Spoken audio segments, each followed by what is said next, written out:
Hello everyone, পুজোর ছুটির পর ফার্স্ট স্কুলে যাচ্ছে ও। একটু অভ্যেসটা ব্রেক হয়ে গেছে, চোখটা মুছতে মুছতে যাচ্ছিল আর কি, ঘুমটা ভাঙছিল না। তো যাই হোক, ওকে রেডি করে স্কুল গাড়িতে তুলে দিলাম। আর দেখো, আমাদের আবাসনের ভেতরে কিছু গাছ লাগানো হয়েছিল, ফুলের গাছ। এই যে নয়নতারার গাছটা এত সুন্দর হয়েছে, আর ফুলগুলো কি সুন্দর ফুটে রয়েছে দেখো। তো যাই হোক, আমার আজকের মার্কেটে দরকার ছিল একটু জ্যান্ত রুই বা কাতলা, যে কোনো একটা হলেই হবে। তো আনতে চলে গেছিলাম, একটু বেলা হলেই আর পাওয়া যায় না।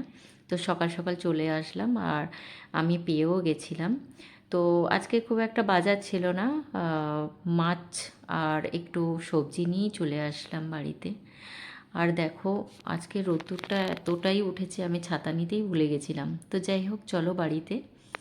দেখো, রুই মাছটা হাফ হাফ করে নিয়েছিলাম আমি, আর আরেকজন ভদ্রলোক নিয়েছিল, তো হাফ হাফ করেই আমরা নিয়েছিলাম।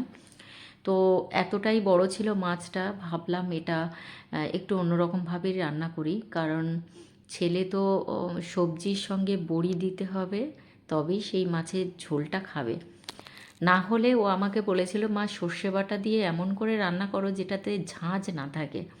তো যাই হোক, দোকান থেকে লঙ্কা নিয়ে এসেছিলাম, শুকনো লঙ্কা। তো এটা থালায় করে আমি একটু রোদ্দুরে দিয়েছিলাম, কারণ এখন তো মানে বৃষ্টি এটা ওটা কাটছেই না, পুজো হয়ে গেছে তবুও বৃষ্টি পড়ছে। তো সেই কারণে দোকান থেকে এনেই আর থালাতে একটু রোদ্দুরে দিয়েছিলাম আর কি। তো একটু গরম গরম হলেই তুলে রাখবো। আর যাই হোক, পাখিগুলোকে খেতে দিয়েই গেছিলাম। আর দেখো, কত সুন্দর করে সবাই পজিশন নিয়ে বসে বসে দেখছে মা কি করছে। তো যাই হোক, আমার একটু মশলা করার কথা ছিল, তো মশলা শেষ হয়ে গেছিলো। তো এর জন্য একটু পেঁয়াজ বাটা, টমেটো বাটা, একটু সর্ষে বাটা, কাঁচা লঙ্কা বাটা, এইগুলো দিয়েই আর কি মাছটাকে রান্না করেছিলাম। তো এই রকম মাছ রান্না করলে আমার ছেলে খায়। তো যাই হোক, আর আমার পাঁচমেশালি সবজি আমার খুব প্রিয়, যেটা কিনা সব রকম সবজি ছিল, পালং শাক, মূলো, বেগুন, গাজর, সমস্ত কিছু দিয়ে একটা নিরামিষই একটা তরকারি বানিয়েছিলাম আর কি।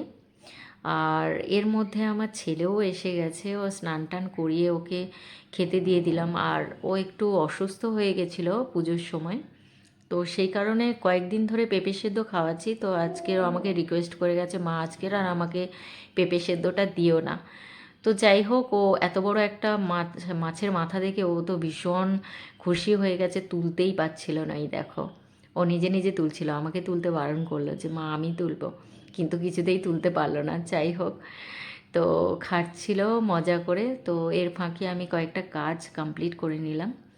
তারপরে ওকে খাওয়া হয়ে যাওয়ার পরে একটু কার্টুন দেখছিল, আমি ভাবলাম যে এখনই যদি ঘুমিয়ে পড়ে আর খাওয়া হবে না, তো ওই কারণে একটু মৌসুমি লেবু কেটে দিয়েছিলাম। তো খেয়ে একটু রেস্ট নিয়ে নিচ্ছিল, কারণ বিকেলবেলা পড়াও আছে।